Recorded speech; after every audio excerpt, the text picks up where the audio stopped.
Good morning and happy Poetry Month. I'm going to read you guys a poem today called The Tale of Custard the Dragon.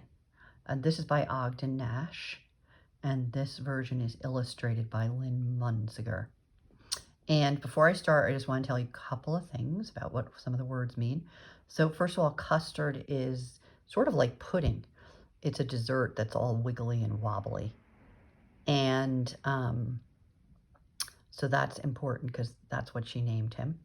And then they also mention in the poem a person named Percival. Now, Percival was a coward. He was a scaredy cat. He was in one of the knights from the Round Table, King Arthur's knights. You may know some of those stories, but that's who Percival is. And the other word that they say that you might not know is gyrate. Gyrate is to like dance kind of crazily, sort of like a victory dance. Okay, so this is our story. Poem / story. The Tale of Custard the Dragon.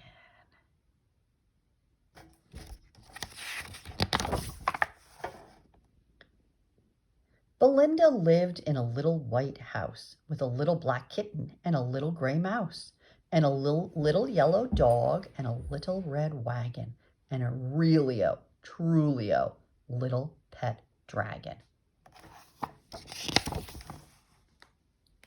Now the name of the little black kitten was Ink, and the little gray mouse she called her Blink.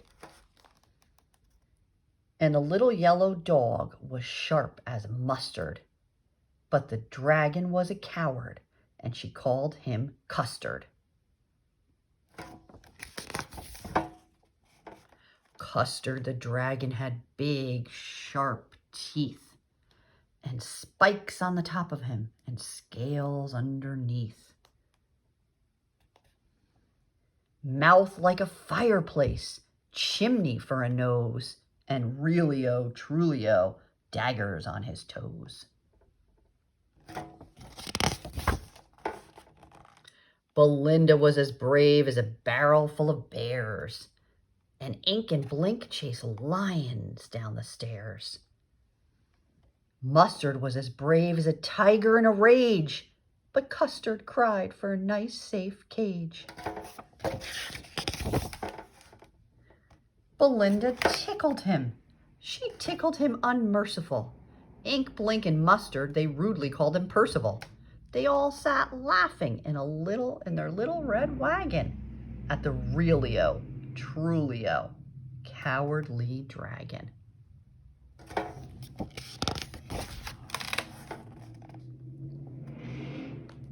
Belinda giggled till she shook the house, and Blink said, "Week," which is giggling for a mouse. Ink and Mustard rudely asked his age, when Custard cried for a nice, safe cage.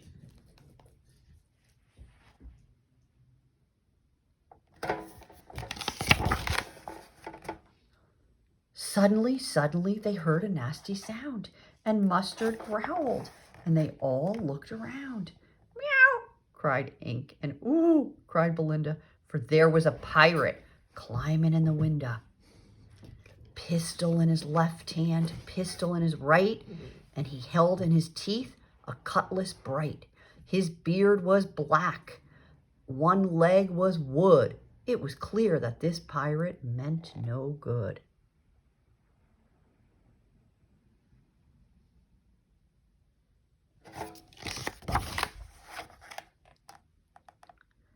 Belinda paled and cried, "Help, help!"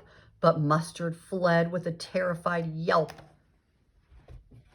Ink trickled down the bottom of the household, and little mouse Blink strategically mouseholed.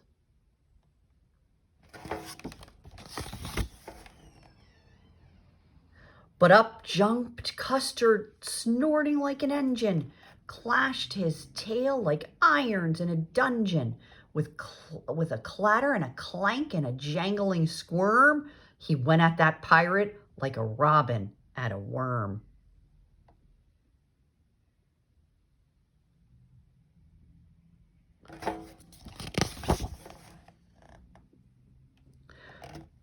pirate gaped at Belinda's dragon and gulped some grog from his pocket flagon. He fired 2 bullets, but they didn't hit, and Custard gobbled him every bit.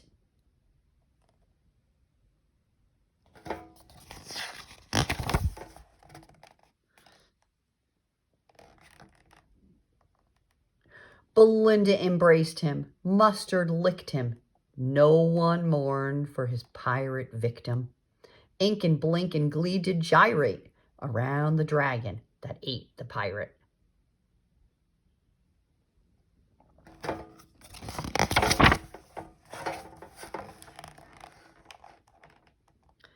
But presently up spoke little dog Mustard. I'd have been twice as brave if I hadn't been flustered. And up spoke Ink, and up spoke Blink. We would have been 3 times as brave, we think. And Custard said, I quite agree that everybody is braver than me.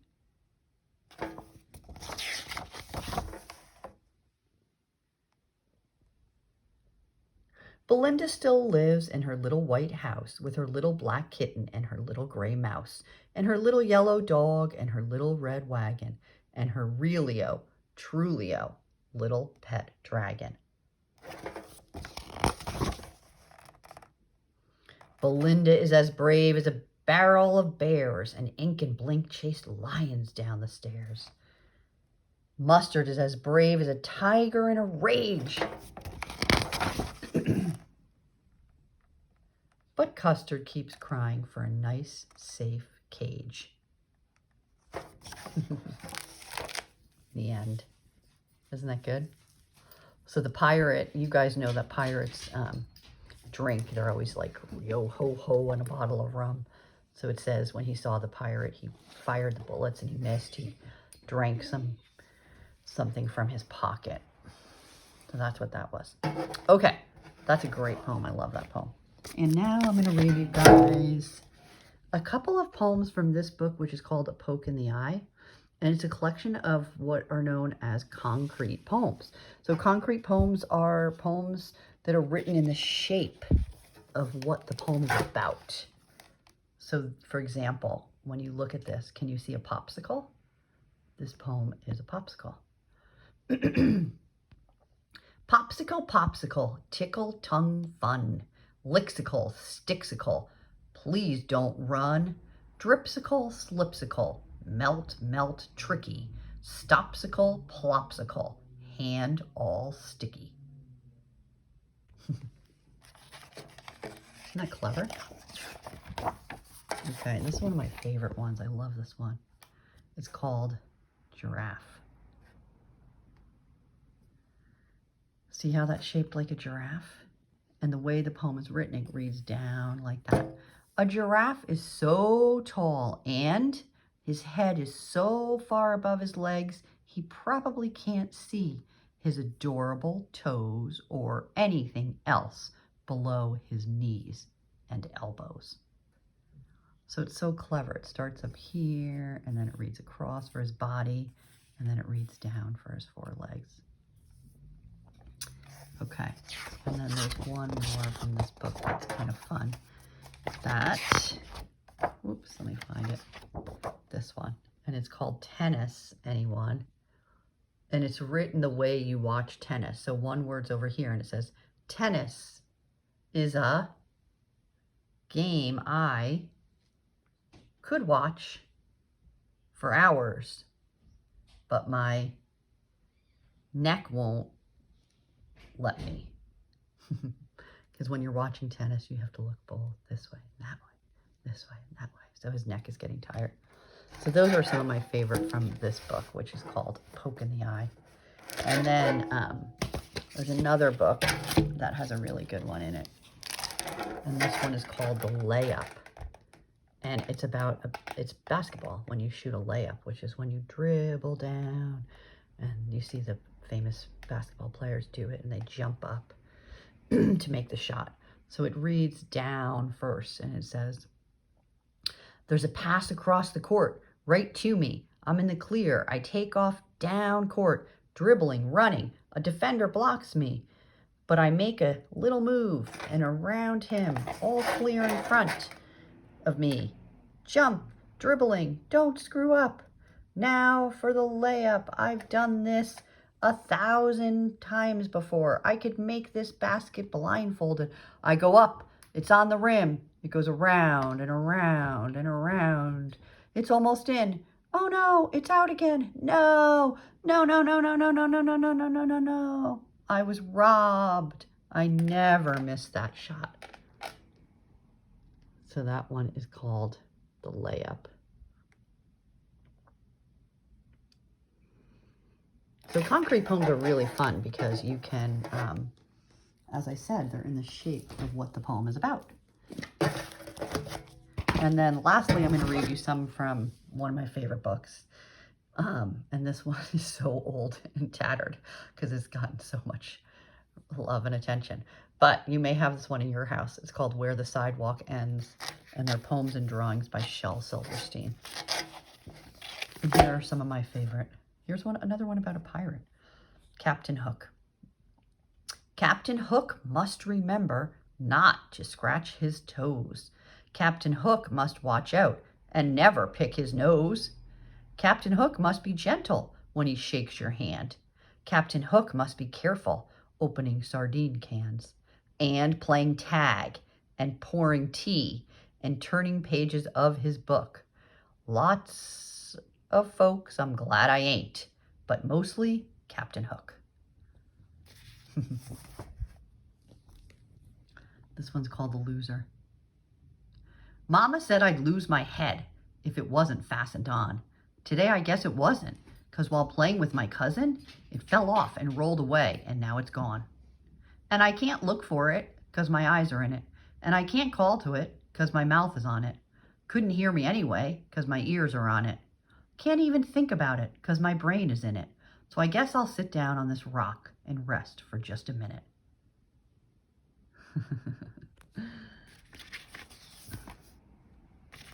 Oh, this is a funny one. So this one is a play on words, like it sort of plays with the sounds that animal makes and what they might mean as a word. So for example, an owl says who, but that means like, it's a question, who's there, who is it? Nay can also mean no. Cheap, which is the sound that a little bird would make, also means to be something that is not generous. It's the opposite of generous. Like a dog may say bow, like bow wow, and you know to bow is to like bend over. And a sheep may say bah, which could also mean like, I don't believe you, bah, bah humbug. So in the poem, he's playing with words. It's kind of clever. The Farmer and the Queen. She's coming, said the farmer to the owl. Oh, what shall I do? Shall I bow when she comes? Shall I twiddle my thumbs? The owl asked, who? The queen, the royal queen. She'll pass the farm today. Shall I salute? He asked the horse. The horse said, nay. Shall I give her a gift? He asked the wren. A lovely memento for her to keep? An egg or a peach or an ear of corn? The wren said, cheap. But should I curtsy or should I cheer? Oh, here's her carriage now. What should I do? He asked the dog. The dog said, bow. And so he did, and so she passed. Oh, tra-la-la-la-la. She smiled, she did, he told the sheep. The sheep said, bah. So that's a good one. Okay, so I'm sure you guys are learning about money and how to count money. And this one is really funny because it's all about miscounting when you're counting money and not understanding the value. So it starts out with, my dad gave me $1 bill because I'm his smartest son. And I swapped it for 2 shiny quarters because 2 is more than 1. And then I took the quarters and I traded them to Lou for 3 dimes. I guess he didn't know that 3 is more than 2. Just then along came old blind Bates, and just because he can't see, he gave me 4 nickels for my 3 dimes. And 4 is more than 3. And I took those nickels to Hiram Coombs down at the seed feed store. And that fool gave me 5 pennies for them. And 5 is more than 4. And then I went and showed my dad. And he got red in the cheeks. And he closed his eyes and he shook his head. Too proud of me to speak. So he started with $1 and he ends up with 5 pennies. All right. This was one of my favorite ones. I used to memorize this one. I did memorize this one. My beard. My beard grows to my toes. I never wears no clothes. I wraps my hairs around my bear, and down the road I goes. So those are from Shel Silverstein. See if you have this book or any of Shel Silverstein books in your house. You might. These are super popular in the library. That's why this one's in such bad shape. Okay, those are some good poems for today. I hope you guys liked the different ones I read you. The ones that were in shape, the concrete poems or shape poems. You could write your own shape poem. That would be a really fun thing to do. Look around your house or look out your window and think of something you could write a poem about and then make the words into the shape and post it. I would love to see that. And that's just for fun. You don't have to, but if you'd like to, it would be a fun activity to do. So make a shape poem if you want to. Okay, miss you all. Happy Poetry Month. I'll be back soon. Take care. Bye for now.